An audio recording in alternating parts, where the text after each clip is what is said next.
On February 17th, 2007, police get a 911 call for an unresponsive child.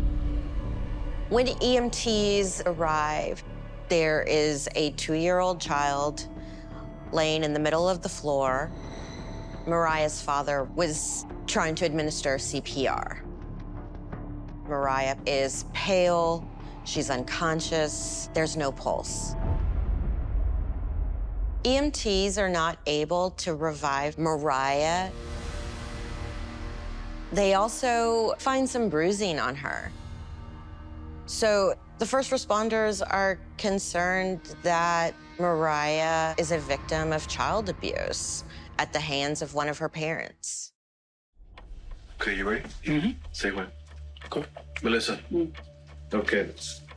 Today's date is 2/18/2007. It is 3 a.m. We are here at the Harlingen Police Department. Did she make you mad? Mm-hmm. Then why'd you do it? I just did it. Eventually, Melissa is arrested for capital murder, and her husband is arrested for failing to seek medical attention.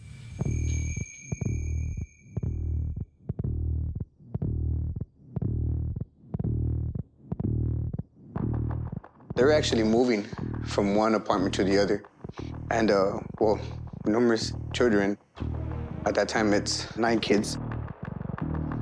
When they were moving, Mariah had actually fell down the stairs. She's a 2-year-old, of course, falling down the stairs. She's crying and everything, but they said she seemed fine. They didn't seek medical attention, which they should have.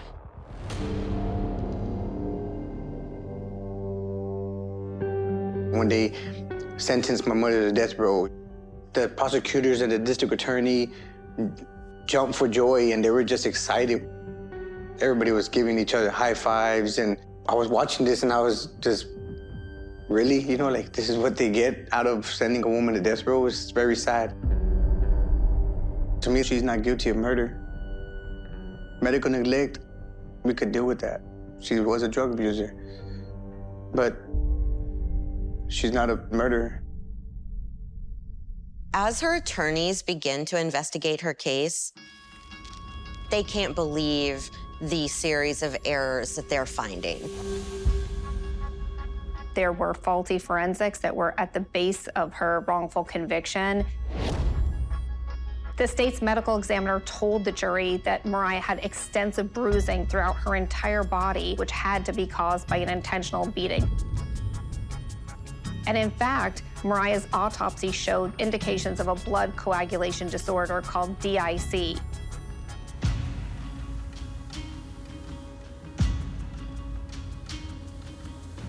Head injuries, like the head injury that Mariah incurred, is a notorious catalyst for DIC.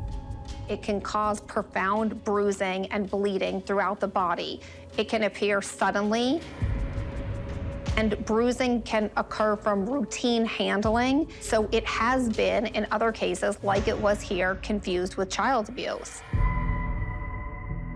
When people say no person would ever confess to a murder that they didn't commit, that's a lot of BS or hogwash.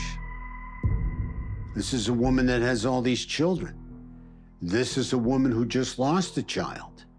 This is a woman who's feeling guilty, who's going through extreme grief. Never feels to me that it mattered. And this is a woman that's being worn down to her core through various techniques and interviewing processes by law enforcement. Melissa has such a strong innocence case. Her entire conviction rests on this coerced confession and forensic evidence that we know is false. It's objectively false. Free Melissa Lucio! Free my mama! Free Melissa Lucio! Today, advocates joined the family of Melissa Lucio for a demonstration. Free Melissa Lucio!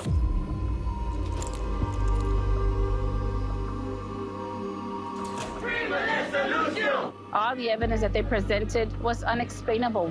Was the confession freely given? It was a forced coercion. Free Melissa Lucio! Free Melissa Lucio! The reason that we're here today doing this is because we made a promise to your mom and told her that we were going to do everything we could to fight not only for her, but for Mariah.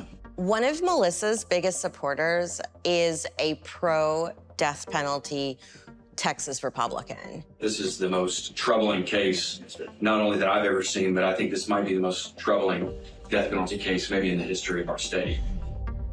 Jeff Leach, fighting for my mother's life, believing in her innocence. I mean, that's amazing.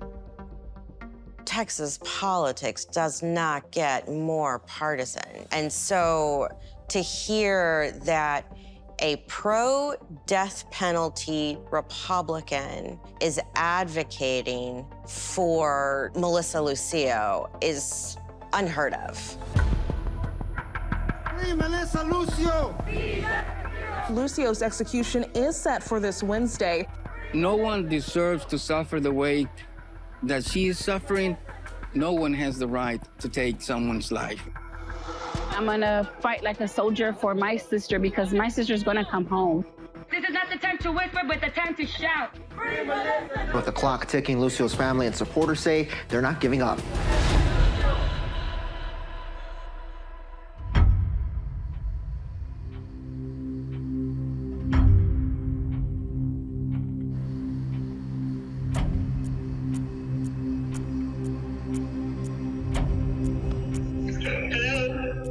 Melissa. Yes. Hey, this is Jeff Leach. Yes, sir. How are you today? I'm doing fine. How are you? Good. Have you heard the news? No. What happened? The Court of Criminal Appeals issued a stay of your execution for Wednesday.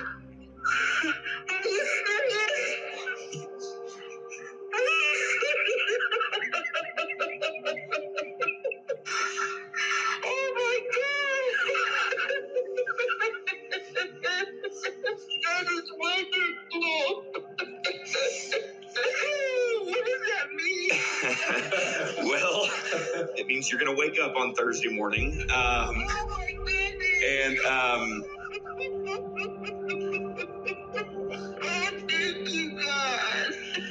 The order was very strong, and it appears that you're going to get a new trial at the very least. Oh my goodness.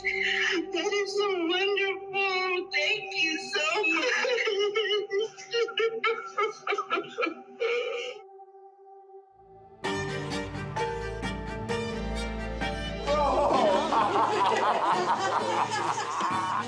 For Melissa, this is basically starting over.